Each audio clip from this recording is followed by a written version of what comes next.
taken from the assessment, which has now been adopted, and over a relatively wide, but not enormously wide range of M values.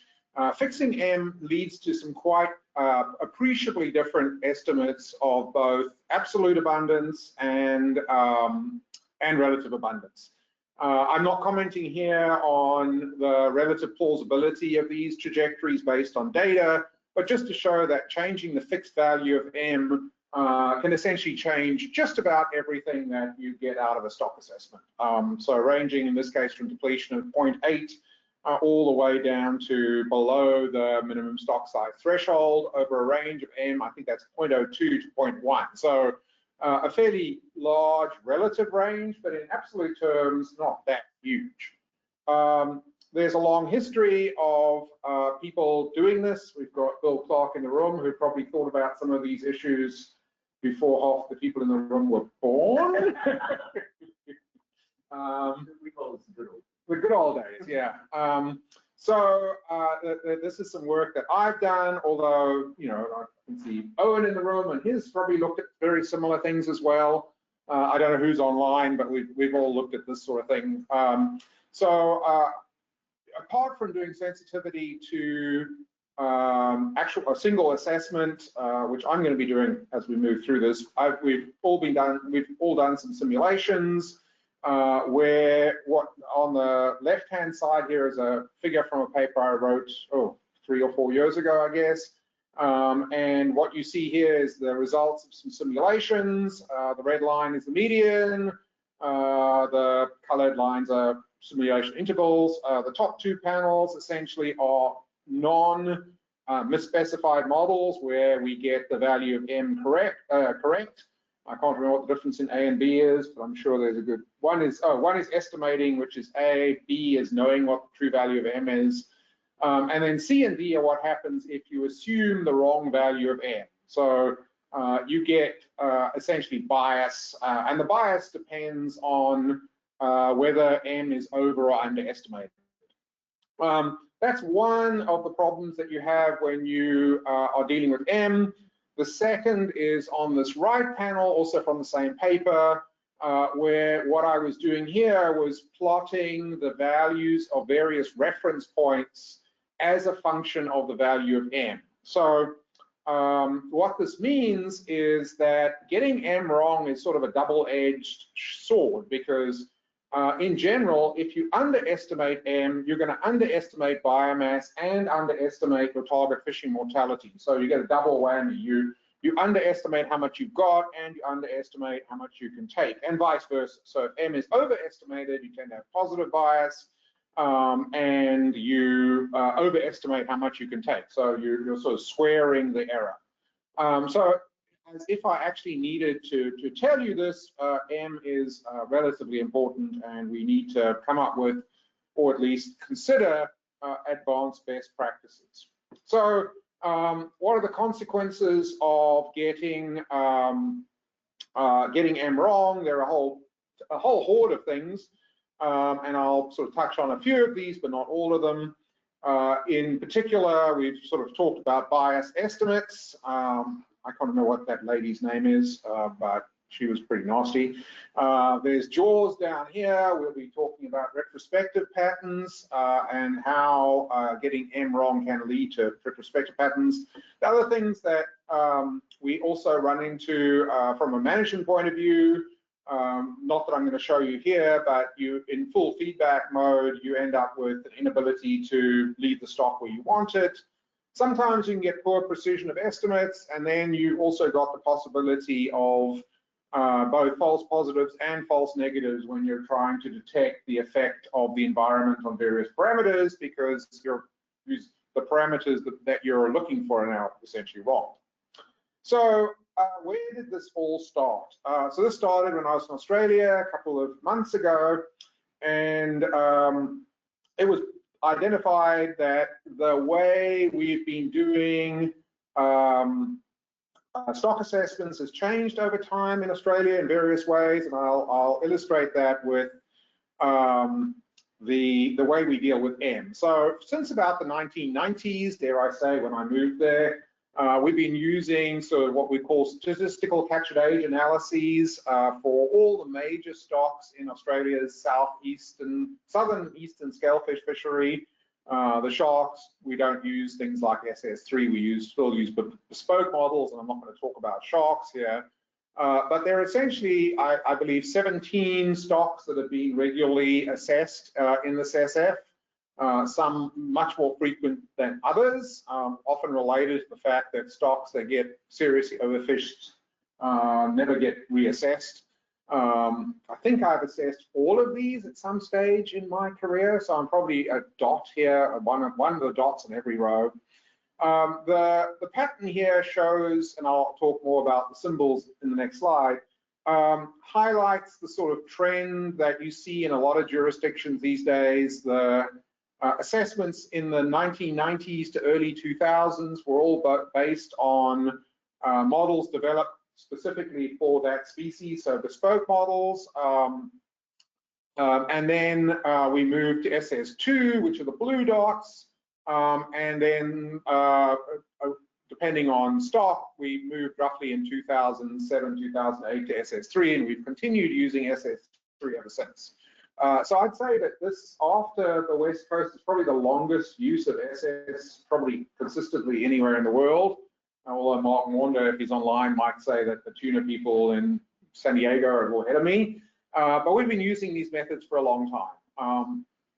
You'll see that some of these assessments I won't be talking a lot about, like blue wahoo, east and west. That stock was found to be almost extirpated, and so I won't talk about stocks that haven't been assessed essentially since about 2020. So some of the very old assessments based on things that we probably wouldn't do today or couldn't do today. So what do we get here?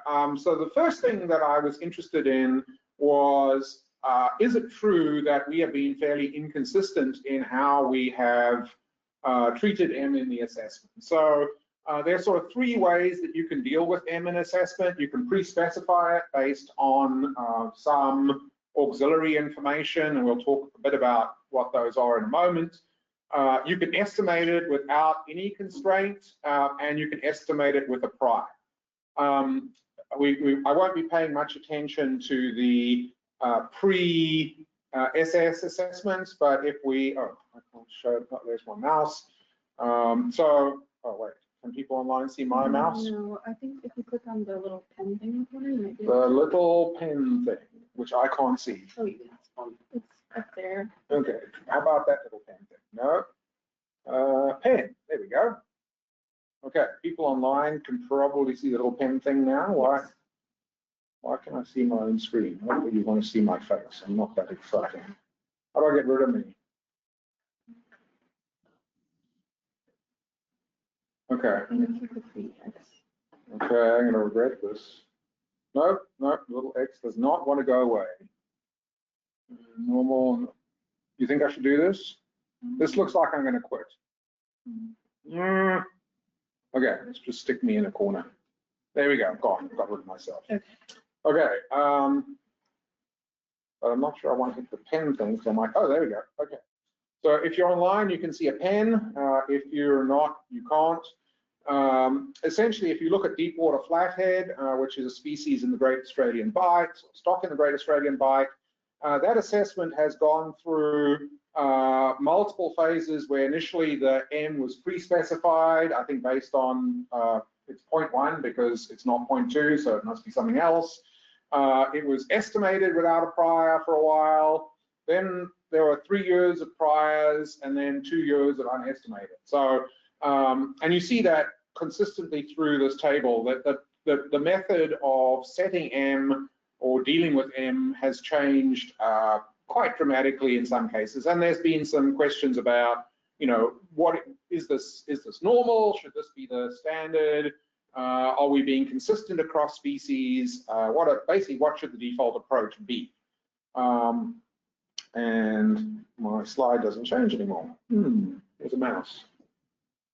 Okay, why didn't that? Let's go back to. Okay. So we've sort of talked a little bit about this first point, so I'm going to look at how the estimates of M have changed over time for a subset of the stocks that I showed you earlier. How can we deal with M in assessments? What diagnostics have we got to evaluate M estimators or M treatments? What are best practices for M, at least some tentative ones? And then you can violently disagree with me as the reviewers of the manuscript did. Well, sort of disagreed, but certainly gave me more work than I ever. The last time I had 20 pages of comments. It's clearly a passionate topic. Okay, so this is a figure showing, and again, the details are hard to see because the slide is really small. But basically what I did here was I plotted the estimates of M from each assessment, and what the year on the x-axis is not time varying M, unfortunately, it is the year in which the assessment took place. So what you can see is for some assessments, like Jackass Morwong and the two Jackass Morwongs, as well as, what's the other one? Some of the Warrahows, M is essentially being fixed at a value and has never changed. You can see the little dots. Oh, I should say that anything with an interval is an estimated parameter with the asymptotic variance. And you can see that for some stocks like Deepwater Flathead that we looked at earlier, we started out with two values at, is that 0.2? Oh, look at that, John Pope was right. And every time we've estimated it, it's changed a little bit. Blue Grenadier, which is up here in the top second column, first row. People online, you can see my mouse. People not online, you can't. This is one where M is actually starting to show a bit of a trend over time going up, and we're not completely sure why that should be. But you can see that M is this is not constant M, but the estimates of M can and do change. And you can also see the effect of changing in treatment over time. So what are the ways that you can deal with M in any assessment that I could think of? The first one is what I call real statistics, which is these are sort of maximal likelihood estimates. M should be an identifiable parameter, estimated as a parameter. The second is don't do that. Use one of these indirect methods, and I'll cover those in a moment. And then thirdly, essentially estimate M, but put a prior on it using the information from some of these pre-specified M methods. The one thing, and it's good to have Owen in the room because you're probably the first one to point out that a prediction standard error is different than a standard error of the mean. So if you go back in time, there are these methods that give us priors are indirect methods, and often they have no measure of uncertainty at all.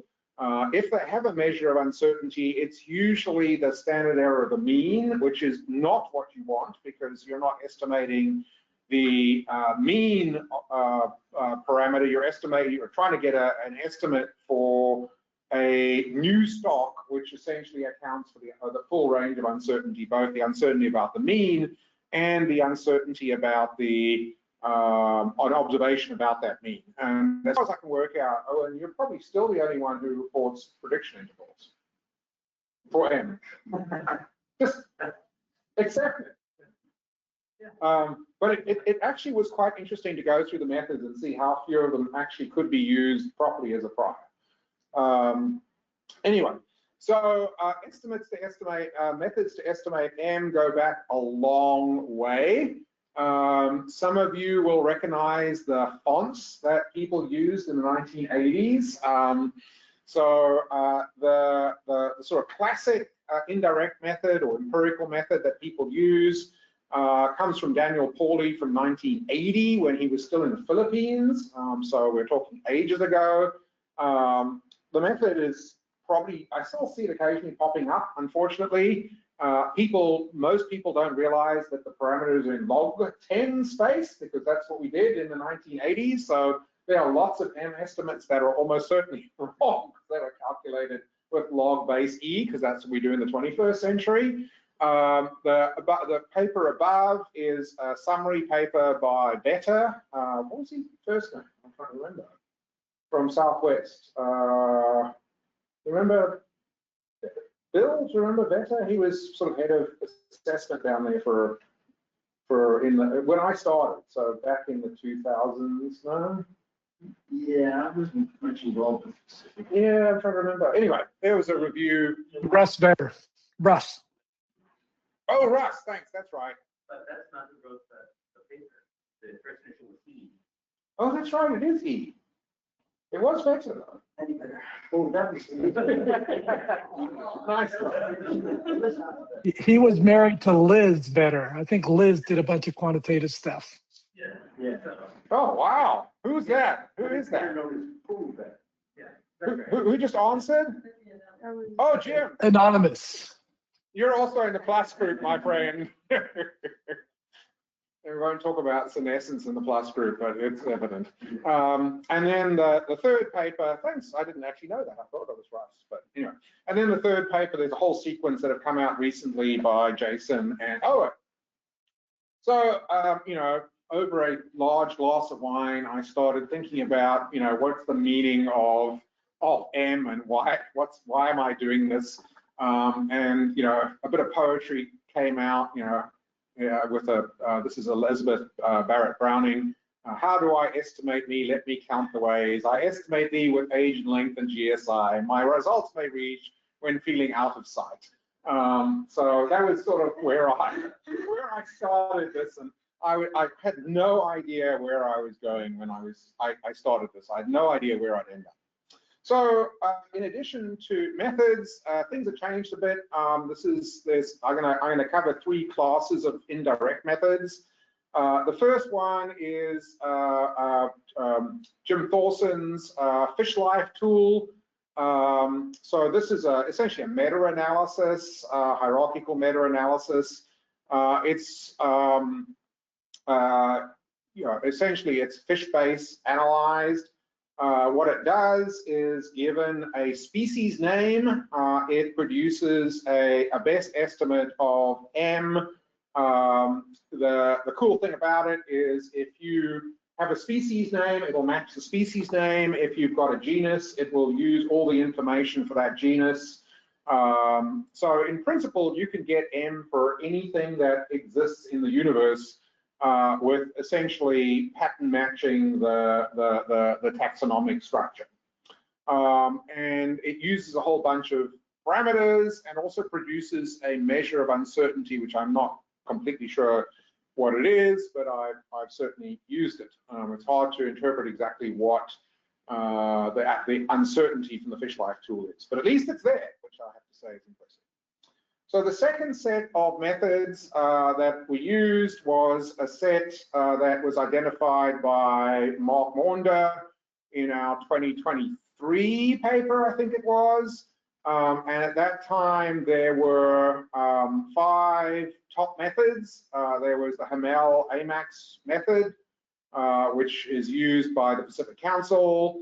There was a method by Then et al., which uses the von Bertalanffy, all of the von Bertalanffy parameters. There's a method of Owens that uses kappa, the growth rate parameter. Then there are 2 sort of off-the-wall methods. There's the Lorenzen method, which uses mean weight, and I'll explain why that was a little challenging. And then there are various GSI methods going back to Don Gunderson, who was in this department quite a while, what, 96 or so, that original paper? Yeah, somewhere around there. But yeah, the GSI one. Yeah, I know. So not everyone across. Oh, right. Well, it's useless anyway, so we won't go too far. And then there's a new paper that came out that I was pointed to by Alex Hesp from Western Australia, where this is Duriel, I think you pronounce it. So this is essentially another regression method, but it's the paper notes that it's a tuned or cleaned up version of some of the earlier databases. So this method, unlike Owen's method, it has got 2 parameters and it doesn't have an estimate of standard error, unfortunately. But I included that because it had just come out, unlike some of the others. Then the final method that we looked at, or I looked at, was the natural mortality tool. So this is a Shiny app, which essentially takes the machine gun method to M estimation. Is if anybody, machine gun method, we just shoot to the target and hope we hit it. So essentially what Jason and Owen did was essentially got every single method that they could think of, which range from I like this method to why the hell did you bother, which I'll mention later on. There's some methods that probably don't deserve to be in this list, but they're there. The nice thing about the method is it allows you to essentially integrate across multiple methods, in the sense that for each method, it produces an estimate, and that estimate has a measure of uncertainty. You can weight the methods in a sort of pseudo-Bayesian way, so that it turns out what it gives you in the end is a distribution for M that accounts for the uncertainty in each method, as well as the between method uncertainty. So inherently quite a nice thing in principle. However, what I eventually did for the paper was I went through all of the methods and in the tool. So the methods are on the in the column. I looked up all the references. Turns out you guys Owen and Jason hid the references and supplementary material. It was a pain to get them, but I got them. And I then went through methods that I think are, I call them dubious, but maybe the best way to put them is no longer usable.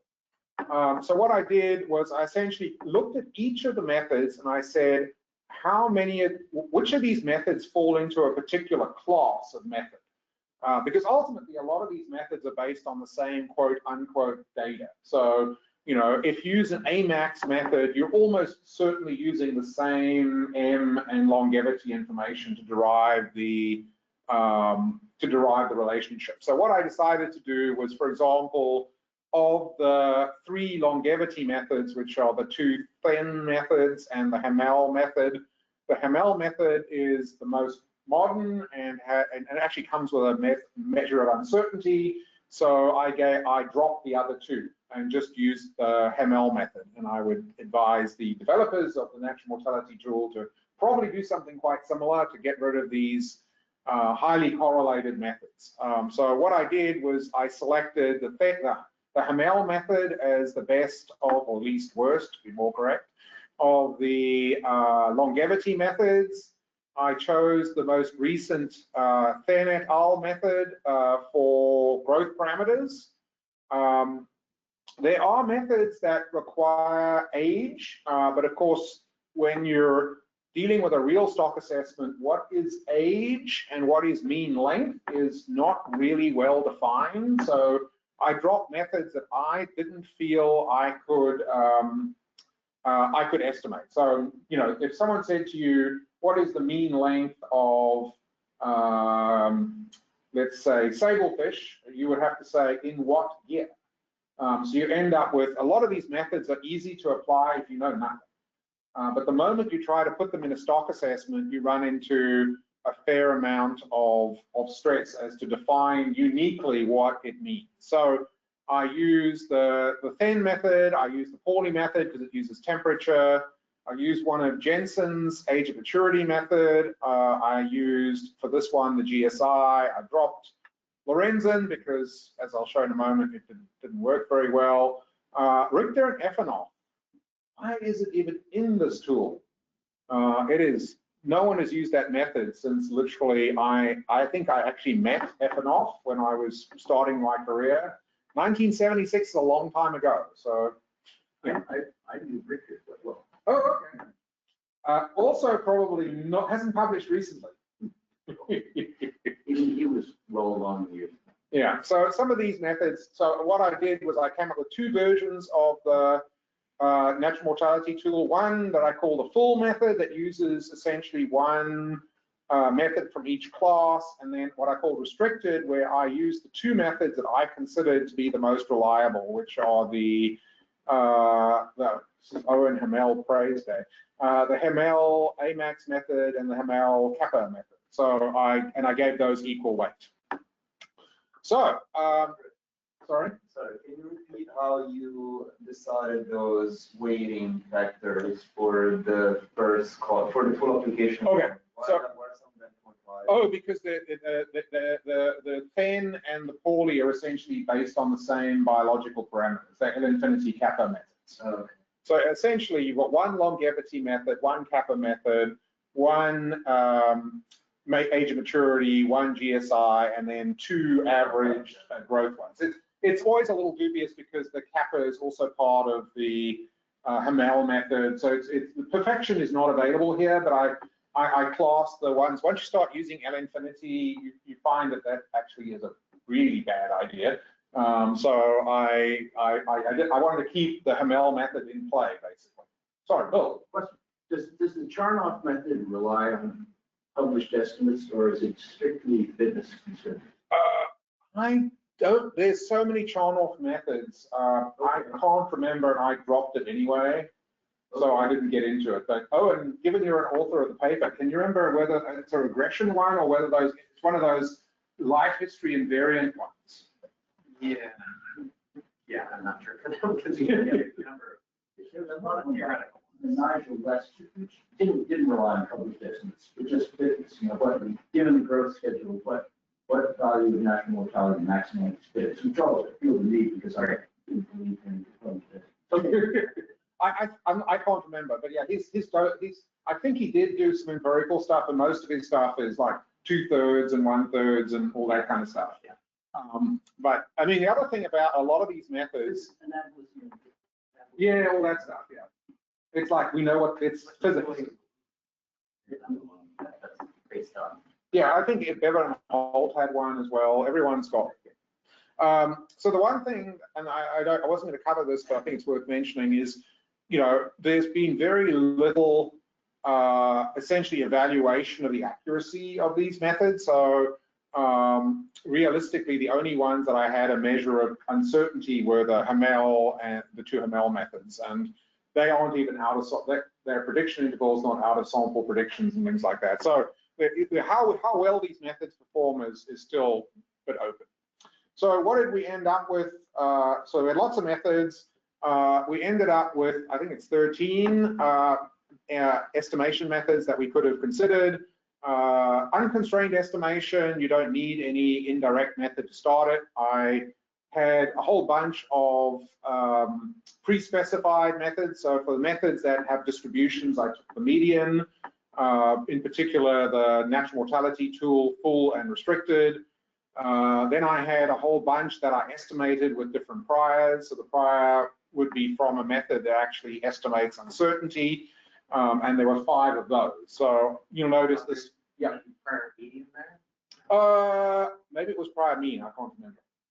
I just updated the paper on the weekend, so it's worse than not remembering what. I presume it must be prior mean. Prior mean Or best estimate, whatever it is. yeah. I always choose the median, but if that's the mean in log space, it's Yeah. where you're calculating. Yeah, I'm pretty sure. Well, for most of these, there's only just a point estimate. There's no distribution.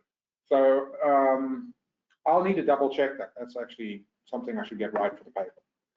Okay. So so what I did was I applied all of those methods to the 10 of the stocks that I showed you earlier. And then what I was interested in was what do these diagnostics, which we use or hopefully will use fairly frequently, tell us about M. So the first one I did was your standard likelihood profiles. I did a likelihood profile for each stock over M. What I was looking for here was contradictory data within the assessment, different data sources indicating different values of M. And as you'll see, the other thing I detected, I don't know if I've seen much here on the West Coast, is the M goes to infinity problem, where no matter, it wants as high an M as vaguely possible. That gives you the best fit for data. So that didn't feel good to me, that M was essentially much bigger than the longevity would suggest, but it fits the data well. So are we getting different messages from the data? Retrospective analyses, I had a reviewer who got really grumpy when I said that retrospective analyses pick up model misspecification. I think what's more correct to say is that the Hurtado et al. Range that we sometimes use as a rule of thumb captures, I think it was 90 percentile of what you would get as a Mohs row if the model was not misspecified. So it doesn't mean that if you're outside that range, you're definitely misspecified. It also doesn't mean that if you're in the range, you're not misspecified. But when I do a SOC assessment, if I'm outside that range, I feel a little uncomfortable, generally speaking. And then I did the MACE, because I've got this great grad student who's going to tell me it's going to solve every problem. We'll get back to you. So one of the challenges here, which I hadn't quite envisaged when I started this, was that in many of these assessments, you will have multiple indices and multiple sources of age data, multiple sources of length data.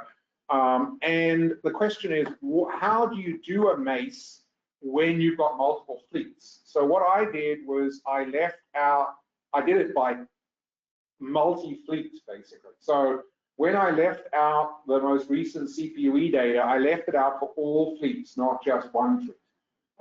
On the idea that, essentially these things are correlated. So if you leave out one, you're not really leaving out the data for that year. So all these hindcasts are based on leaving out 1, 3, or 5 years of data and then predicting the data that you left out.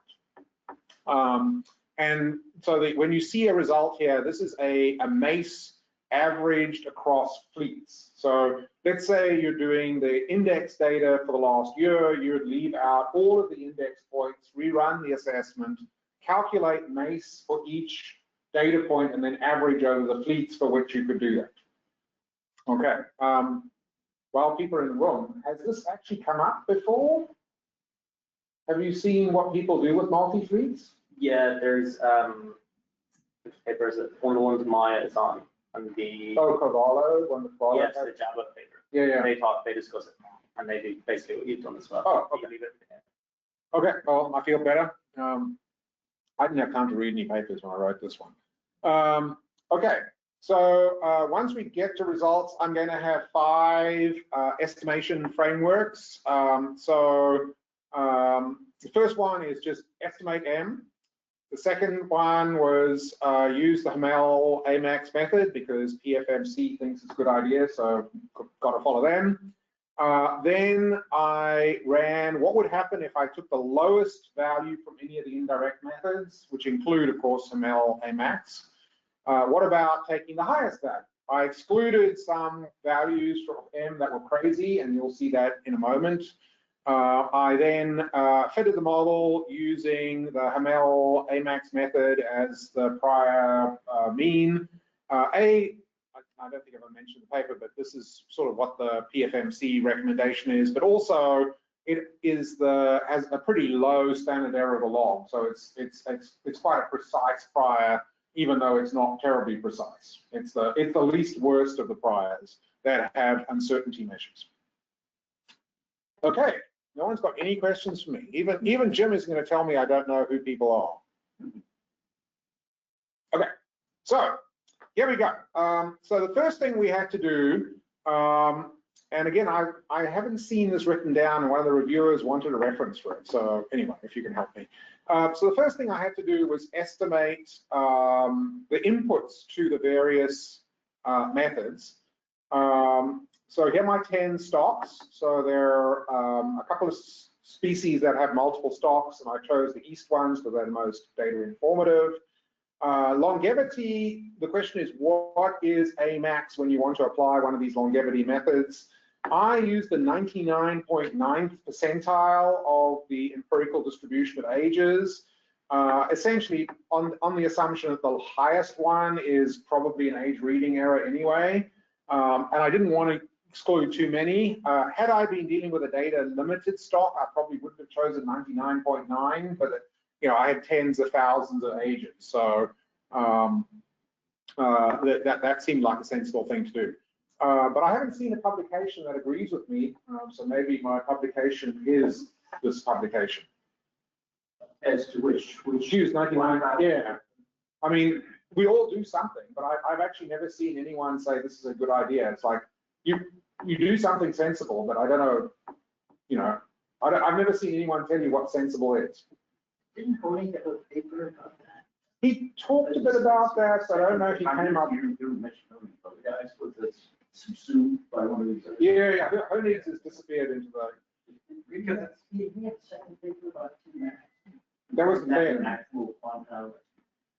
Yeah, okay, he had a few, but yeah, I mean, this is an updated, he was part of the Senate paper which had the updated data set. Okay. Published this. Okay. Okay, so I pulled out the estimates of the life history parameters, L infinity, kappa, T0, because you need some of those for the methods. I actually ended up excluding T0s from the methods, and the reason for that was that none of the stock assessments actually have a growth curve that goes to T0 because we all use that A max parameterization. So T0 that comes out of a stock assessment is not really a very meaningful thing. The temperatures were calculated by Kristen Privatera Johnson, and they were essentially the median location of Eastern Australia. You can see Orange Roughy is going to come out multiple times as being a little different from everything else.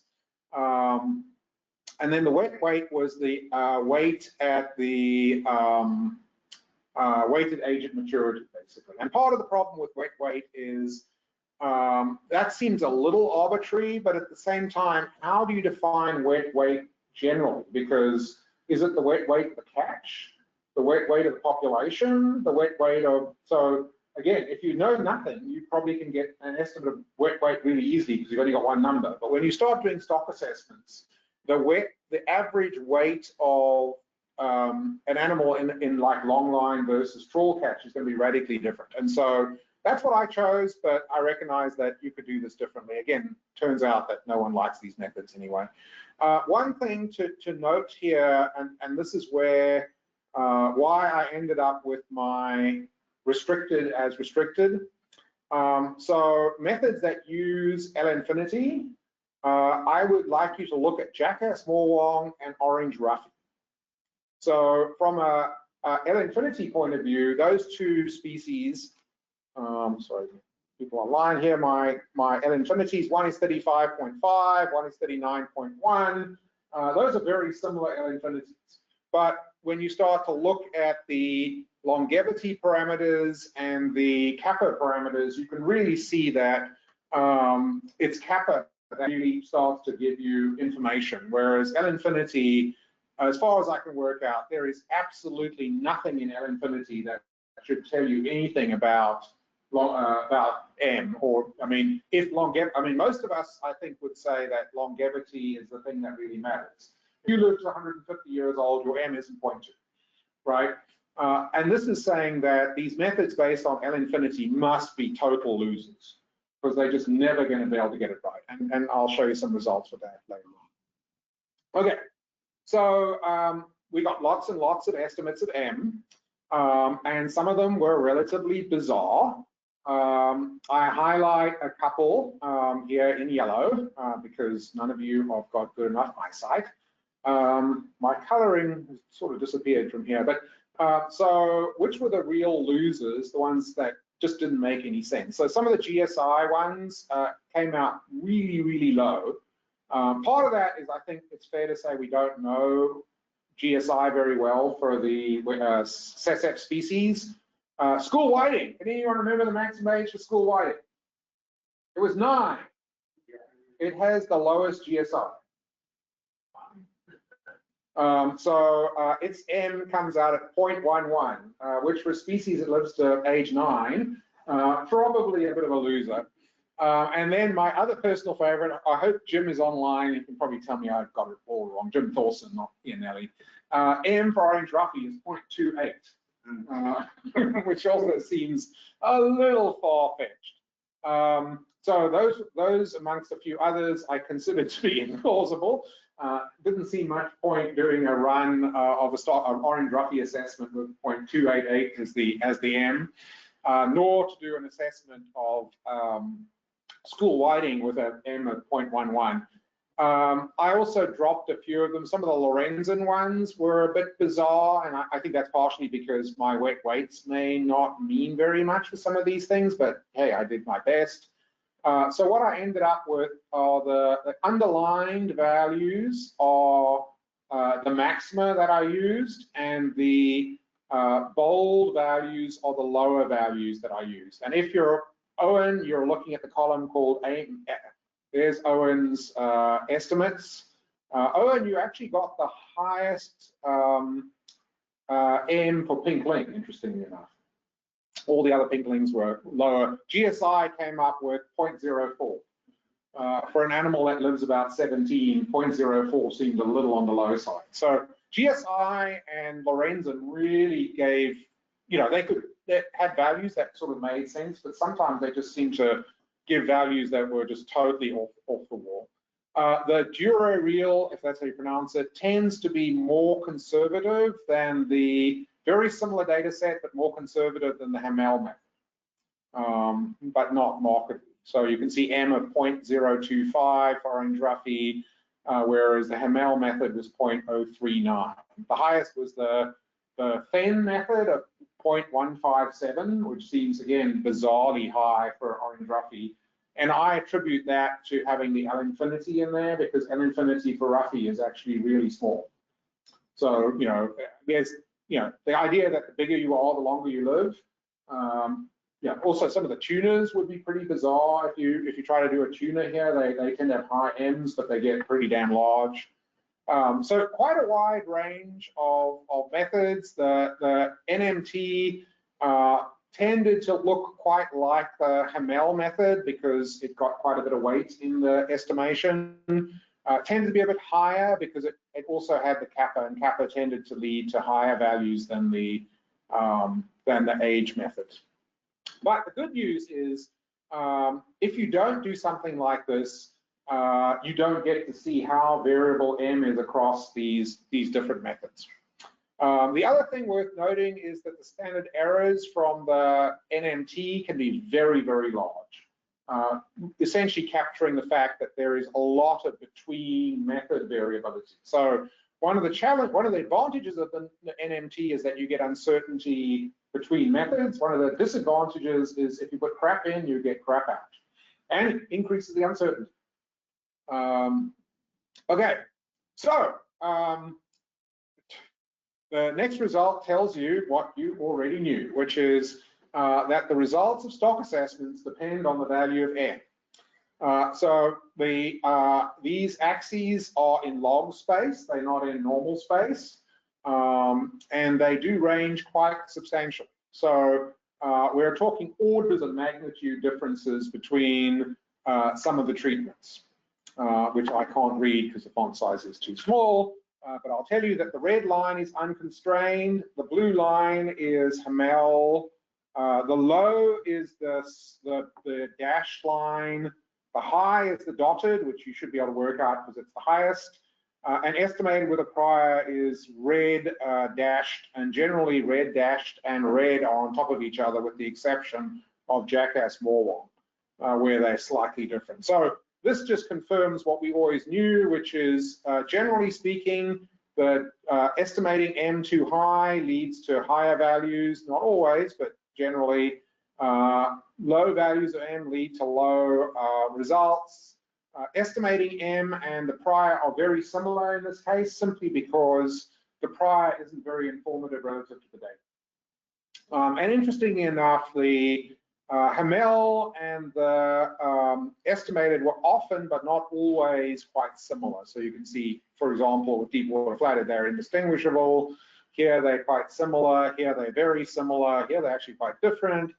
They're similar at the end, but not the beginning. Tiger flathead, they're very similar. So blue and red tend to be fairly similar. And redfish was a total disaster. Okay.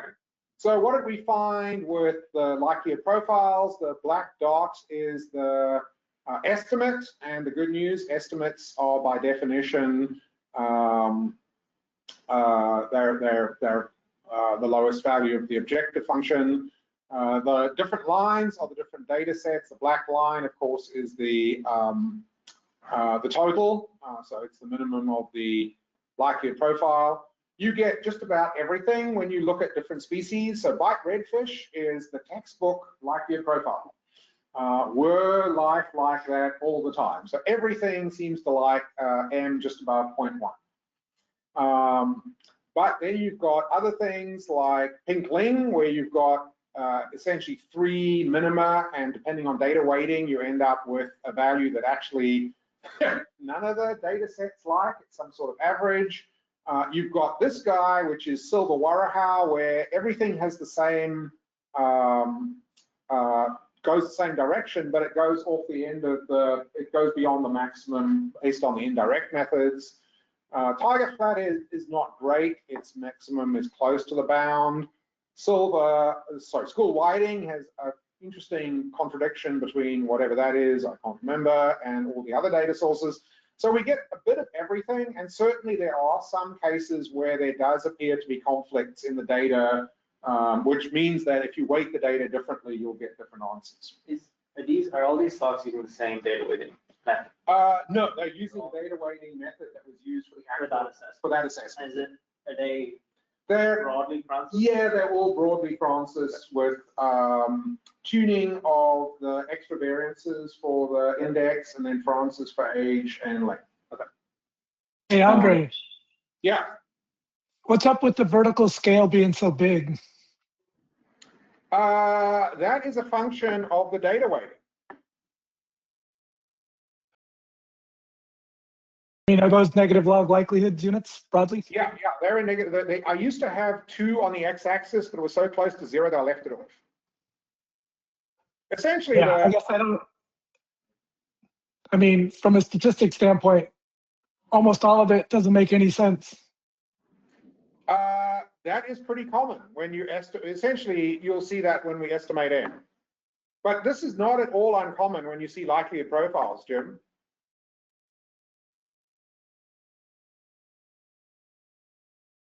Have you looked at your likelihood profiles? Yeah, I would always zoom in a bit and do less broad stops, less broad profiles. Yeah, that's. Yeah, no, I agree with that, absolutely. But remember, what I'm doing here is I'm also covering the range of the indirect methods of M. So some of the range that I chose for each of these are to capture the range of M's that you're getting from all those methods that I showed you earlier. So if you'd restricted it to the range where, you know, I don't know, the range goes from 0 to 5 in log likelihoods, which makes sense to me from a, you know, statistical point of view, it would exclude a lot of indirect methods. Does that help? Sort of. Yeah, you know. that's a good background. I should have been paying attention. Yeah, you don't have to. I don't know if I'm paying attention. Okay, so what else happened? Mohn's row. So what I did here was what am I doing here? So this is Mohn's row in terms of the final depletion, which I think is red, and the final biomass, which is blue, or the other way around. What you've got here are each the 10 stocks, and the 2 lines are the 2 horizontal lines are the Hurtado et al. Sort of rules of thumb. So if you're between the 2 lines, we usually don't care very much. If you're outside the lines, we should pay attention. Some of them yeah, we got some stocks like Orange Ruffy, where remarkably for all M treat, sorry, each of these on the x-axis is a different way of dealing with M. So you've got unconstrained, Hamel, lowest, highest, and with a prior. Firstly, you're going to find that the prior and estimated are very similar because the prior really didn't dominate, and that relates distinctly to Jim's comment that the data weights are such that essentially the data dominate rather than the prior. So you'll see that the first two dots and the last two dots tend to be in the same place. The other thing you see is that there are stocks that are consistently bad. So redfish, no matter what you do, you're going to get retrospective patterns, right? So it doesn't matter what M treatment you do. But what you find is that the Hamel in this case and the higher are better. What I found was the lowest tended to have the highest frequency of retrospective patterns. So the higher ones tended to have fewer retrospective patterns, and in fact, estimated did quite well too. But again, there's no consistent pattern that comes out of this. There are certainly cases where lowest looks really bad, but then occasionally so does estimated. And then the between stocks is quite appreciable. Okay, now we get to MACE. So the idea here is that your MACE should be less than 1, correct? What happens if you get 30.98? Redo. Okay, so we definitely got some 30.98s. So the way you read, so there's 10 panels again, x-axis is again estimated, Hamel, lowest, highest, and with prior. Okay, and the dots, now I'm going to get these wrong. The blue dots are the index, the red dots are the lengths, and the green dots are the ages. And what you find, and I've got the world expert in MACE next to me, is that index was consistently the worst MACE that I got. So consistently the blue dots are the highest, meaning that the ability of these models to predict, this is empirical, right? So this is data that actually happened, not simulated data. It seemed, not every case, I'll talk about this one in a moment, not every case, but generally speaking, the index was the most difficult thing to correctly hindcast. And then the composition data were better. And I think that's because these assessments, because of the weighting, they're probably putting more weight on the age data. And there's just more inertia in age and length data because next year's ages are this year's ages. So how do you interpret these figures? Each of these figures has been scaled to the maximum MACE. So if I've done this correctly, 1 dot should be on a dotted line. If I've not done it correctly, it looks like I've done it correctly. And then the MACE is in the top corner. So the MACE ranges from, firstly, uncalculable for Orange Ruffy because they never have enough data to calculate MACE. 1.37 for the maximum MACE is for Blue Grenadier. The highest MACE I think was 30.84 for School Whiting.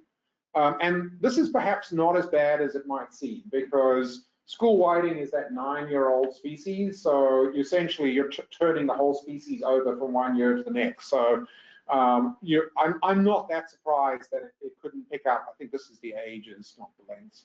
I think it just can't predict it simply because there's no inertia in the population. So that was hopeless. Is this just 1 year hindcasting? This is 5. 5 years, okay. I've got the rest in supplementary material, which I didn't print. The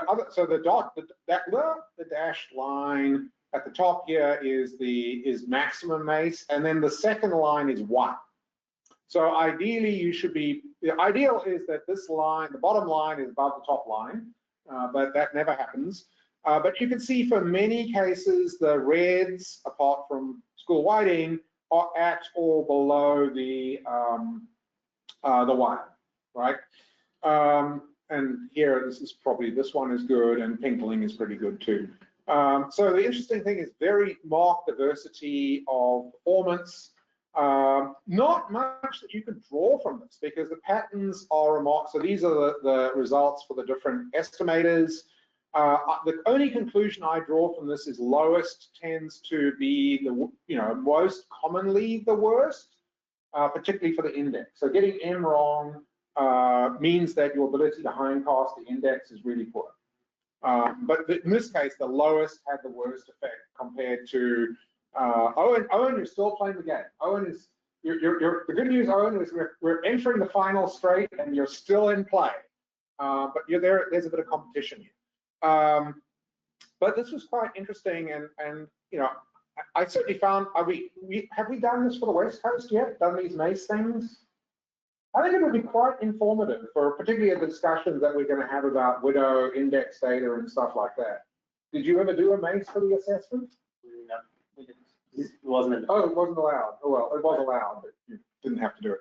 But it turns out it's really easy to do with the. Well, I wrote my own MACE package. I also wrote my own NMT, by the way. It was easier to use than to use a stupid interface. Just write your own version.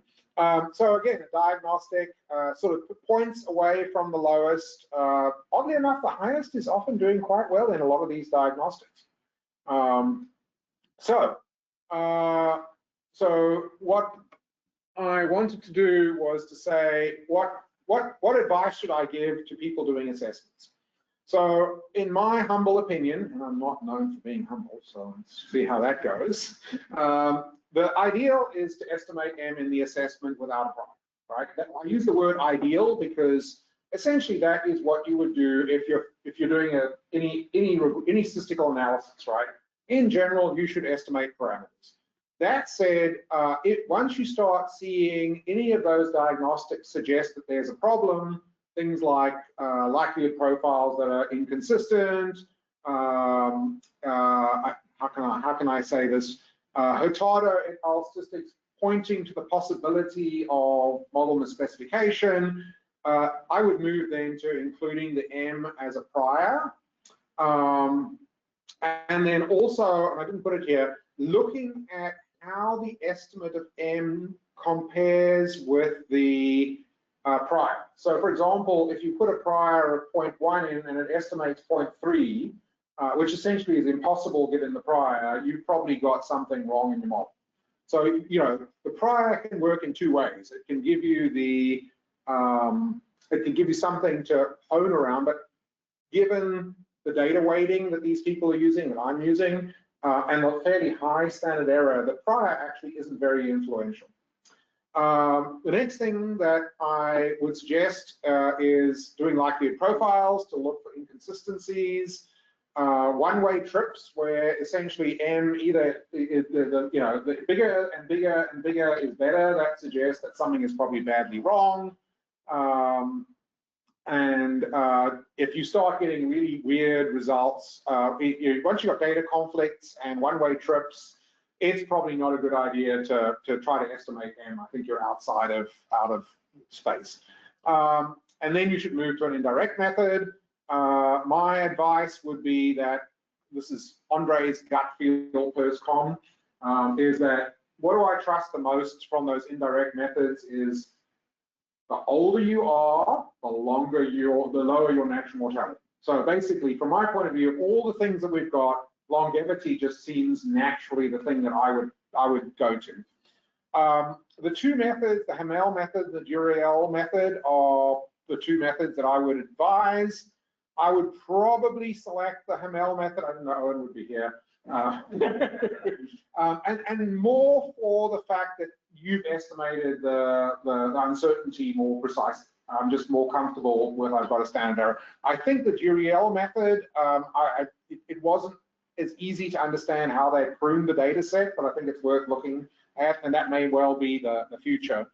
So that was where the talk ended until reviewer 3. So I got 20 pages of reviewer comments. I don't know if my reviewers are online. I do appreciate your comments, but when I got them, I definitely did not appreciate the comments. It certainly made me think. And if you're one of my reviewers, who might well be, you're going to see this paper back again. Can you reject it before it comes back because you've seen the talk? That's an interesting twist on this. Anyway, so one of the comments was, I try to avoid doing a simulation study because my view when I wrote the paper was, I can give you whatever answer you want, right? If you want misspecification, I can give you misspecification. And if you want a nicely specified model, I can do that too, because that's what I do for a living, right? But sadly for me, it was probably a good idea to do some simulation. So what I've done since I wrote the paper was I created a silver warrahau-like stock. So it's a species with an M of about 0.3, so closer to a normal fish than orange ruffy or school whiting. What I did was I used RatPack R, which is my new SS3 sim, which is my SS3 sim, so it's got my mistakes in it, not SS3 sim's mistakes in it. I can do a few things I don't think you can do in SS3 sim with it, but anyway, I didn't need to do it really. So the base operating model was that I took the Fs from the actual assessment and used them as the basis. So it's a two-way trip, so quite informative, relatively speaking. So F increases then decreases. Two fleets. Fleet 1 is called a trawl fleet, and fleet 2 is a long line fleet. Asymptotic and dome-shaped selectivity. Fairly decent data, CV.4 for index. There are two indices, and then length and age data. I used marginal data here as opposed to conditional age and length, just because it ran quicker, and I ran it on RatPack R. Okay, so what did I estimate? For two cases, I estimated M. I estimated log R0, not surprisingly, all the selectivity parameters except the famous top parameter for the double normal. So I estimated 5 parameters, all devs. There's the data. So the catches go back to nominally 1980. There's two fleets. We've got nice index data, nice length data, age data. Here are the catches. They go up, they go down. The estimation methods that I used were unconstrained estimation, estimate with a prior, and I used the prior was conveniently the true value with the standard error of the log of 0.31, which is the Hamel standard error. And then testing pre-specified values is actually not as easy as it seems, because if you pre-specify it to the true value, that'd be pretty good. So what I did was each replicate had a fixed M value generated from a log normal distribution where I had the right mean, but I had a standard error of either 0.31, which is what you get from the Hamel method, and then I looked at the sensitivity to different standard errors. So, and part of that was in the SESF, we've got a prior for M for orange ruffy, which actually was designed on M's for other orange ruffy stocks rather than everything that you could think of. And it's actually more precise than the Hamel prior. So the base model was correctly specified. The sensitivity models, I assume selectivity for fleet 2 was asymptotic. So basically the true model is dome shape, the alternative is asymptotic. We all know what's going to happen, right?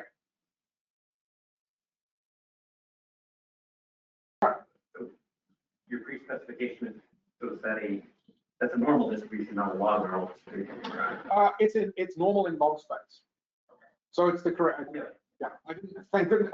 The first run, I did in fact do that. I put in 0.3, and guess what? It exponentiated it. So I turned the species into a sardine, basically. But no, when I did it correctly, you'll see that I must have got it right later on when I show the results for 0.0001. So selectivity is asymptotic, so we're going to expect negative bias here because it's going to see a declining limb for the data, the composition data for fleet 2, and it's going to interpret that as F, not selectivity. And then I pre-specified growth, and I assumed Lmax was 20% too large. And again, that should give you a negative bias because you're not going to see as many big fish as the model is expecting you to see. Okay, did that happen? Okay, so Here we go. So I've got now lots more supplementary material than I started with. So correctly specified model, wrong selectivity, wrong Lmax. This is the unconstrained estimation. This is the constrained estimation. This is the pre-specified but generated M. So a couple of things. First one, there's hardly any difference between the prior and the non-prior, given the quality of the data that I generated. Good news is the correctly specified model is unbiased, which if it wasn't, I got a bug somewhere. Right now, Rick Mathot and I are running 50-50 in terms of when I can't get things to work, whether it's an SS bug or an André bug. I wish it was more André bugs than SS bugs, but there you go. Sorry, features, not bugs. Noah never makes a mistake. But the other thing that's interesting is just how wide a distribution with the correct mean, it's mean unbiased, yeah.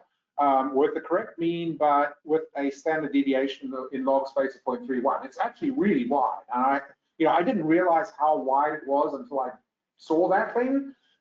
So there's a lot of uncertainty there.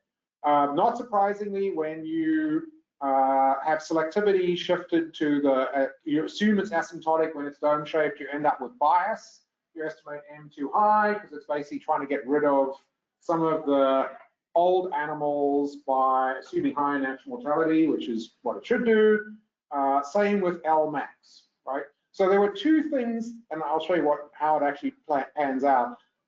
There were two ways this could have worked out. It could have said that the selectivity is asymptotic, but F is a lot higher than we thought it was, or it could have said M is higher than we thought it was, and it actually split the difference. It actually did both, as you'll see in a moment.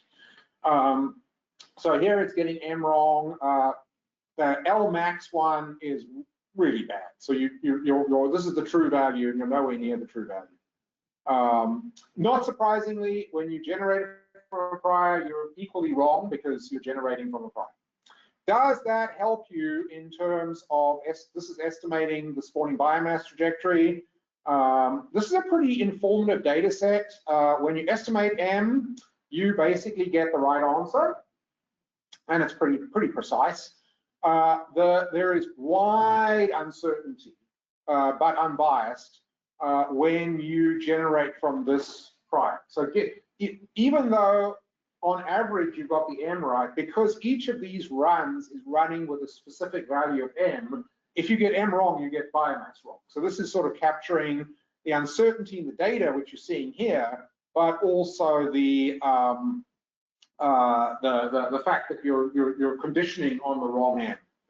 You get bias when you have a wrong M, or more correctly, misspecified. This is misspecified selectivity. You underestimate, overestimate for L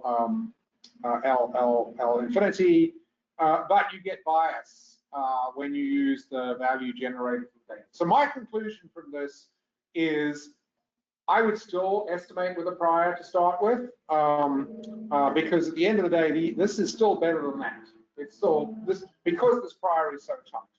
So the question is, can we replace Owen with something better?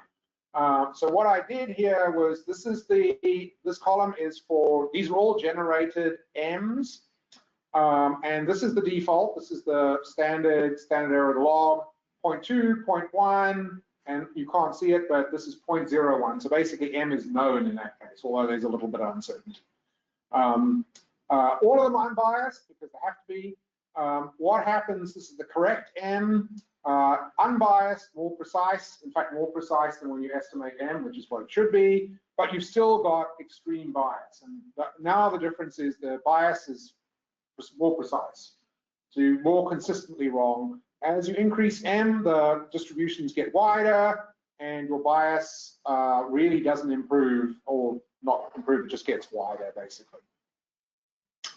Okay, so the final slide, I think, is what happens if you follow my best practices. So what I did, I can't even remember what M's I eventually selected. So I basically said you start with estimating M, look at the likelihood profile. Likelihood profile says it's a bad idea. Go to the pre-specified M based on Hamel. And at the end of the day, this one's a little bit more. So current is red, blue is best practice. It's a little more optimistic, but I'm afraid not enough to make any difference to how you do management advice.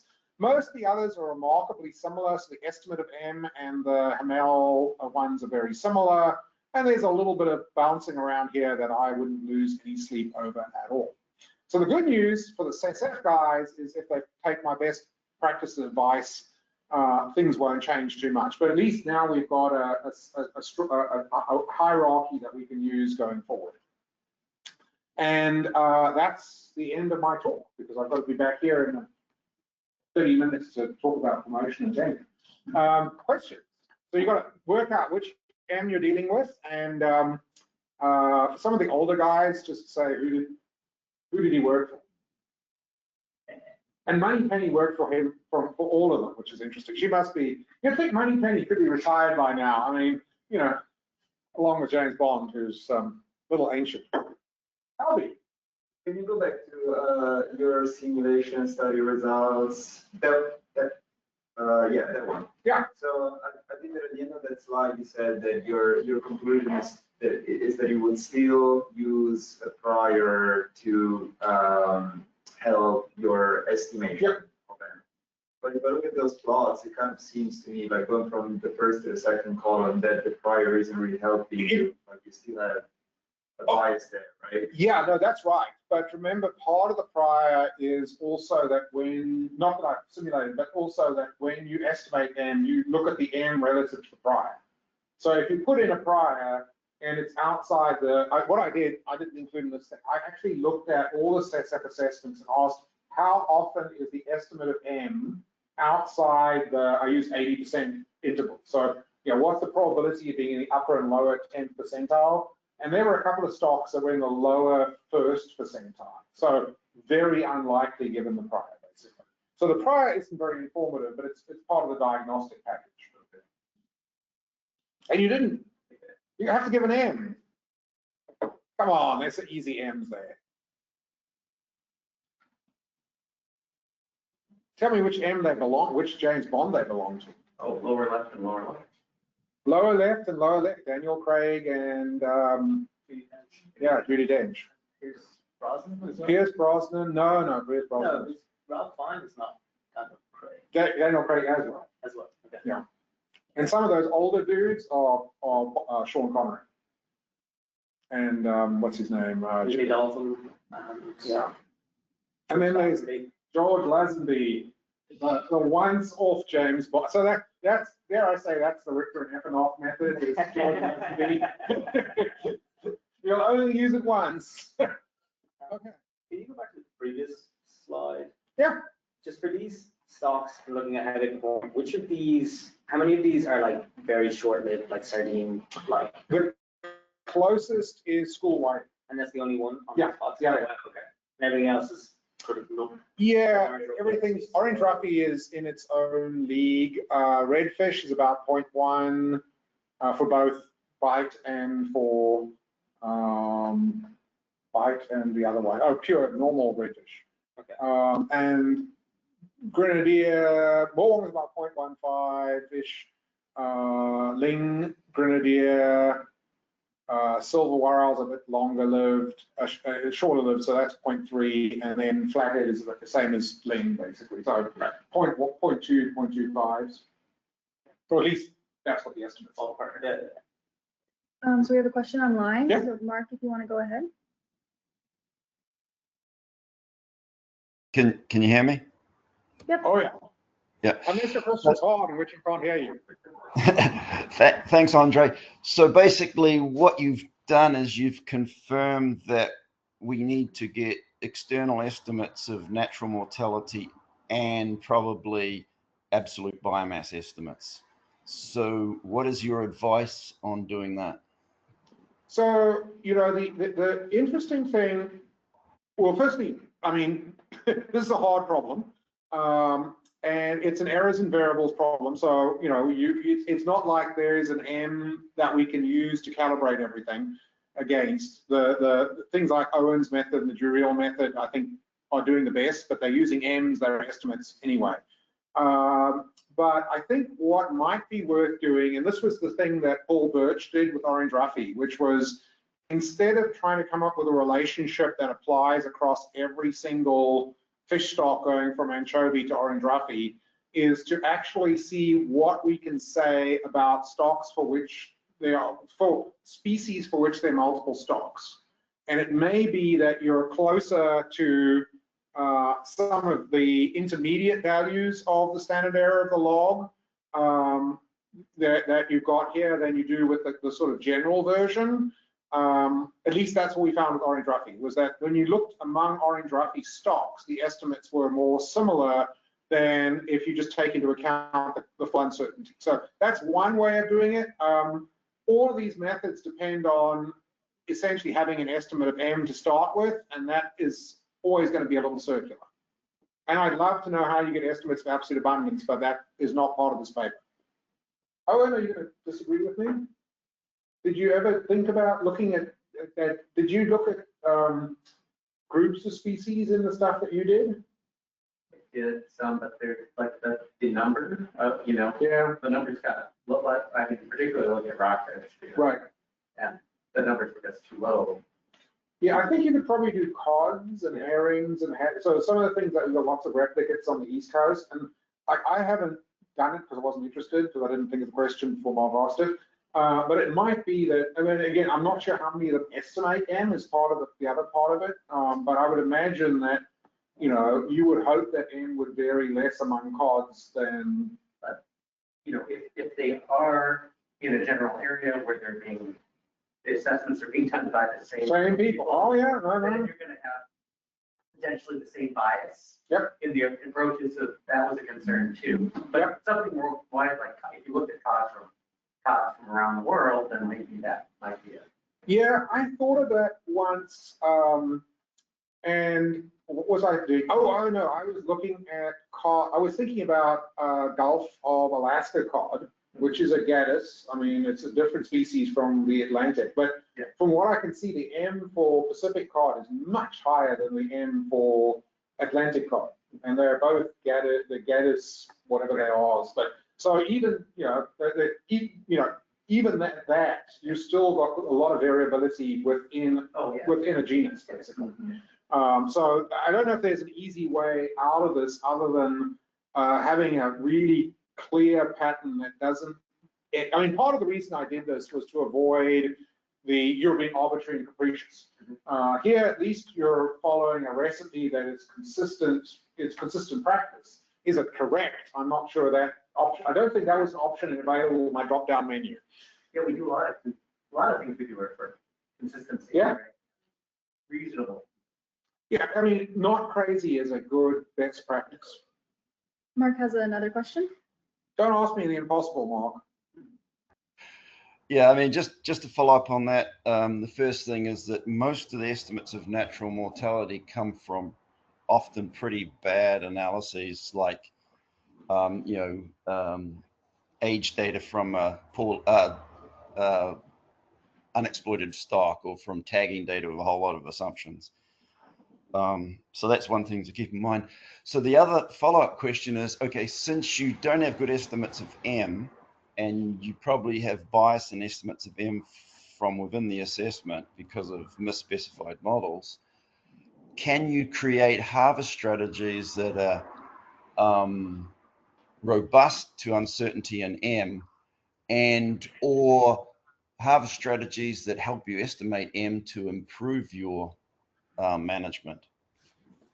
That's an interesting question. Not anything that I've done. M is obviously going to be important from a harvest strategy point of view because it relates directly to optimum F, as I showed in that one of the early slides, where FMSY, the value of FMSY is a function of M, and obviously steepness and all that kind of stuff. But if you get M wrong and you get steepness right, which sounds unlikely, it will definitely get an error in FMSY. So can you, this may be one of the, I haven't done this, but it's maybe a case where if you're following the trend, you might well be okay. That estimate errors in M, if you've got a decent index of abundance, you may well be fine. I haven't played around with that. I've done simulations where you get essentially FMSY wrong, but not M itself, because M is pervasive. If you get M wrong, it's not just the harvest rate, it's the assessment, it's a whole lot of other things. So I must admit, I've done simulations over the years, but I don't ever remember specifically looking at that. So Andre, just to follow up on that, we've been doing MSE for big eye tuna, and and looking at some of the operating models are different M's. Yep. And basically, when M is wrong compared to the estimation model, your absolute estimates relative to reference points and stuff like that are always wrong, and they never get better. So you basically that doesn't surprise me. Yeah, that doesn't surprise me. But the question is what's the trend? Yeah, so if you want to say where you are compared to where you were in the past, that's okay, but that's not necessarily a great management objective in some cases. Yeah, but if you've got serious model misspecification, I'm not sure I believe the estimates of absolute abundance for that very reason. Yeah. I mean, your first question was the right one, which is how do I get the right number? And I can't answer that. And if I could, I'd be probably investing my expertise in the stock exchange, making real money, because it sounds like a much harder problem than I'm able to deal with. Okay, Alvy, why are you not using an ecosystem model? Why does M depend on age and time and sex and? Yeah, right. Well, no, but talking about time though, right? So one of your first slides had, I think, like a graph of, I forget what species, but like you had a trend in the estimates of M, yeah, right? So kind of like how do what do you recommend doing when your data tells you that something's changing in M, or even worse, I think that if you think of like people in the Gulf, I think you have a block even. Yeah. Like a specific time when something happened, like a heat wave or something. So how do you look at your recommendation? Like, how would you train your recommendations in a case where you know that there is something that has changed in the turnover rate and the mortality of the population over time? Yeah, I mean, I think that's okay. That's a hard question. For most of these stocks, we're doing damn well if we can just get an average value of M, and I think that's probably the standard across most stocks. You can estimate time varying M or changes in M relative to a baseline if you've got good index and age data. So you can actually, so with the crabs, we estimate, and with ECOD, we estimate time varying M, and that's because we got for the stocks for which we got for the stocks we thought we had good estimates of biomass. We might not think that anymore, but if you can estimate M, or more correctly, estimate the change in M. Sometimes you can't estimate M itself, but you can estimate that M must have been higher in a certain year. So but you may still struggle to estimate what the baseline value of M. So you can do that. This is a little different. This is changes in estimates of M, constant M over time as a result of either changes in the assessment method. So sometimes or changes in some of the biological parameters. With Grenadier, I think they've actually applied much the same model configuration for quite a while, but that one we really don't understand exactly what that is, but it's almost certainly something changing. And another way we've been looking at this, not in this plot, is plotting the estimate of R0 over time. And so once you start seeing the estimate of R0 consistently going in a direction, that usually means that something has changed. In the case of some simulations that Pierre Bessel-Brown did, it was if you've got time varying mean recruitment, basically, the way it sort of appears in the assessment, because you can't estimate time varying R0, But as you add more data, it sort of says, well, guess what? Recruitment was bad again and again and again. And so your R0 starts to come down. So it's almost a diagnostic to produce things like this, to look at how some of these parameters change over time, because there's something in here. I don't have enough expertise to say how to diagnose it, but when I see those kinds of patterns, and you see it also with deep water flathead, that over time M just seems to be increasing, is that, you know, I don't think that M is actually increasing. I think there's something wrong in the assessment we haven't picked up. And again, it's a diagnostic. Yeah, or just better data, right? It could be better data, but I'm not seeing a more precise estimate. I'm just seeing a different estimate. We've learned that we were wrong before, but not that we know where we are now. Or it's not better data, like even just older fishing data. Yeah. Yeah. Okay. Any more questions? Bill, you've seen this all before. Yeah. Well, I guess the two things that we see about this. First of all, is variation of M with age and with time. We put a lot of effort into estimating age and year-specific fishing mortality. But I don't think we have really good reasons to think that natural mortality doesn't have the same kind of structure. So, but you know, if you open that can of worms, then maybe you can't do this. Yeah, these assessments are so far away from age-specific M, you know. Yeah. And you know, the age-specific M is the approach of the data very rich, basically. I mean, yes, it's totally true that M changes with time and age. Yeah. But you know, and I'm speculating here, but I would like, I guess I should do it one day, is, you know, at what level of average M error is equal to getting the, you know, how wrong, let's say you get the average M right.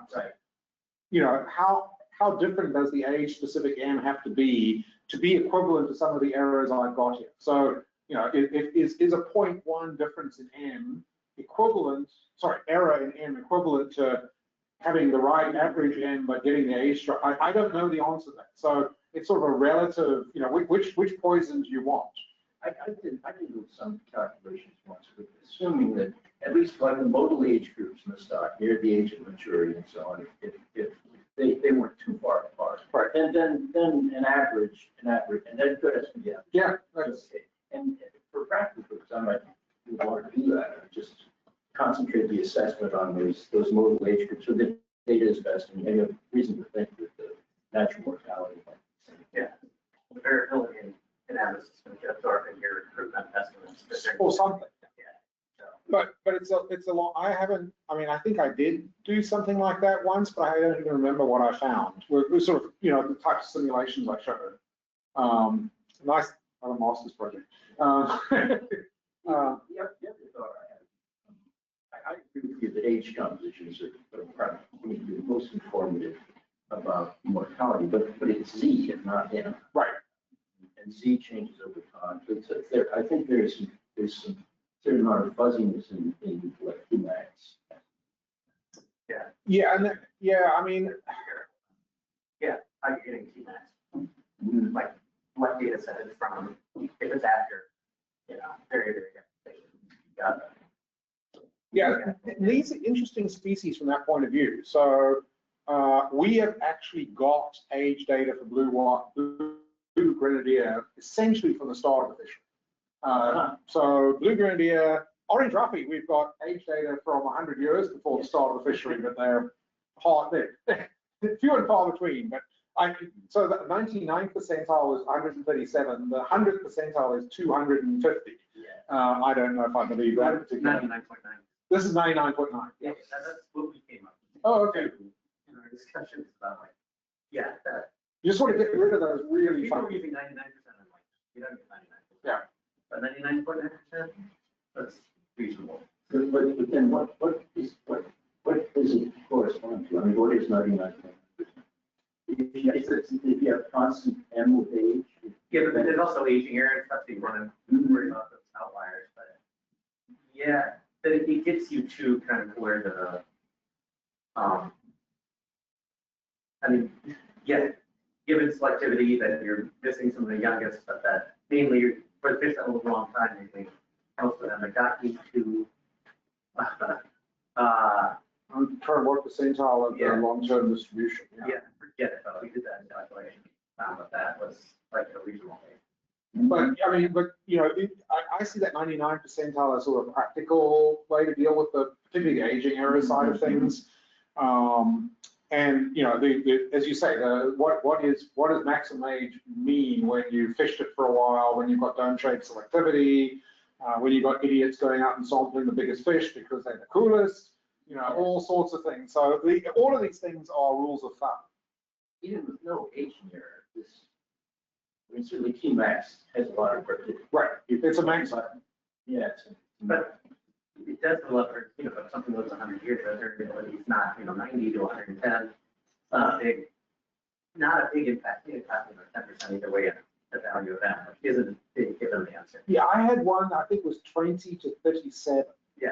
So the 99th was 20, and then there was one that was 37, which would have changed quite a bit.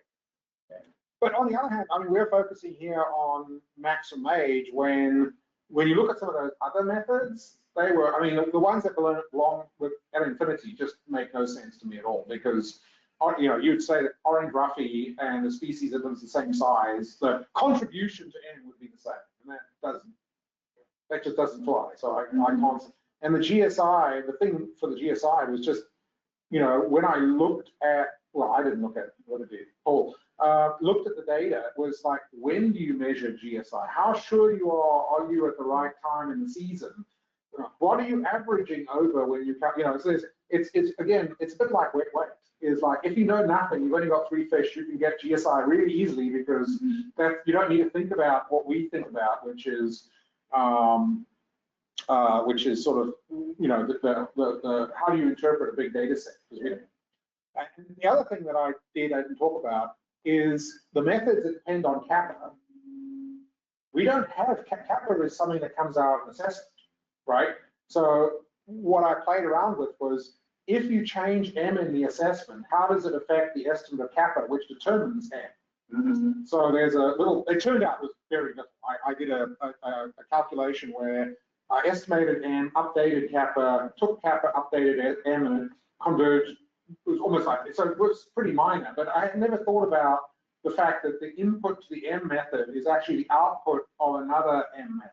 So you can do it outside the. You can, but we make assumptions about selectivity, and generally we try to avoid doing that these days. But anyway, it turned out not to be a big issue for these stocks when I played around it. But yeah, there were quite a few cool things when I started digging around with these methods. But I would suggest the NMT needs a clean out. There are definitely some that I would not have. Hey, here's what it is. Okay, any more questions? Yes, Mark has another. Mark. Are you the reviewer, Mark? No, I wasn't, unfortunately. Unfortunately for you or me, that's the question. So I just want to make one comment about the maximum age. So, you know, maximum age can be dependent on the sample size, a whole lot, you know, whether there's fishing going on and stuff like that. Obviously, aging error is a big problem that you can't really deal with unless you know it. But John Honig argues that the reason why it works is because there's refuges where some fish live to the maximum age, and then you every now and then infrequently find them. And so that's why you get this old age and you have a good relationship. And I'm not sure if I believe that, but that's his argument. Okay, I accept it as an argument. I'm not sure I believe it either. And I think it would really depend. I mean, there is certainly some truth to that for some species, not the ones I've used here, but we've got species that live on seamounts that aren't fished. And almost certainly the average age on the seamounts for those species is going to be higher. On the other hand, we've also got species that are sort of flat-bottomed, they're at the Eastern Bering Sea. Like, I don't think there's a place to hide in the Eastern Bering Sea. If you're a flatfish on the shelf, there's nowhere to go. You're going to get caught. So I think John's got a point, but I think it really is species dependent.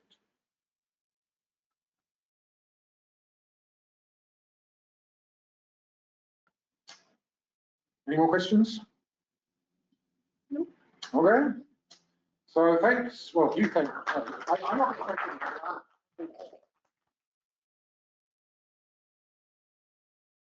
Cool. And if you are the reviewer, thank you. Sort of. Okay, thank you, Andre, and thank you for everyone for coming. In 2 weeks, we will have another think tank from Nico Kinney. Sorry? You just want to what? There's just a couple areas in your reference system slides to change. Oh, slide 16.